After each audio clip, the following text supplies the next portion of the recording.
Hello! Hi all. మళ్ళీ వెనక్కి వెళ్ళి బ్యాగ్స్ తెచ్చుకొని ఆ వాటర్ ఫ్లోలో జారుదాం అనుకున్నాం. మేము వాటర్‌లో దిగుతామని చెప్పాకే దివాకర్, నిరంజన్, ఋత్విక్ వాటర్‌లో దిగారు. కానీ మేము డ్రెస్ చేంజ్‌కి రూమ్స్ దొరకక దిగొద్దు అనుకున్నాం. ఇంకా పైన రాయి పైన కూర్చొని కింద వాటర్ ఫ్లోలో జారుతున్న వాళ్ళని చూస్తూ కామెంట్స్ వేసుకుంటూ నవ్వుకున్నాం. ఈ ముగ్గురు కూడా జారుతున్నట్టే వాళ్ళ వీడియో తీసాం. ఇంకా చాలామంది జారుతుండే వాటర్‌లో చిన్ని అయితే బాగా కామెంట్స్ వేసింది. చాలా నవ్వుకున్నాం. అక్కడ జారేటప్పుడు మధ్యలో ఒక రాయి ఉంది. జారేటప్పుడు అది తగులుతుంది వాళ్ళకి. అది దానిపైన జోక్స్ వేసుకుంటున్నాం. కానీ తర్వాత మేము జారాం ఆ వాటర్‌లో. అంతేం తగలలేదు. జస్ట్ దానివల్ల ఫ్లో ఆగుతుందంతే జారుతున్నప్పుడు. ఇంకా అలా వాళ్ళని చూసి జోక్స్ వేసుకొని నవ్వుకున్నాం.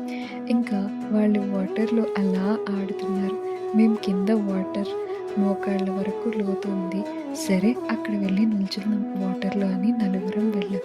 ఈ గ్యాప్‌లో దివాకర్, నిరంజన్, ఋత్విక్ వచ్చేసి మమ్మల్ని నీళ్ళలోకి లాగుతున్నారు. వర్షాన్ని లాగేశారు. నేను పిక్స్ దిగుదామని నా పాకెట్‌లో మొబైల్స్ పెట్టుకున్నా. వాళ్ళిద్దరూ కలిసి నన్ను నీళ్ళలోకి లాగేసుకోవడానికి ట్రై చేశారు. మొబైల్స్ ఉన్నాయని అరుస్తున్నా ఇంకా అలా వెనక్కి వచ్చేశారు. సిరి వెనకాల నిరంజనే, ఋత్విక్, వర్ష ఏమో చిన్ని వాటర్‌లోకి లాగడానికి ట్రై చేస్తుంది.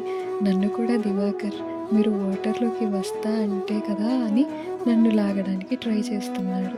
నేను నా పాకెట్‌లో మొబైల్స్ తీసి చూపించా. నేను రాను, మొబైల్స్ తడిచిపోతాయి అంటూ.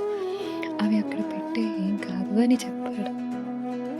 ఆ తరువాత ఏం జరిగిందో తెలుసుకోవాలంటే నెక్స్ట్ పార్ట్ కోసం వేచి ఉండండి.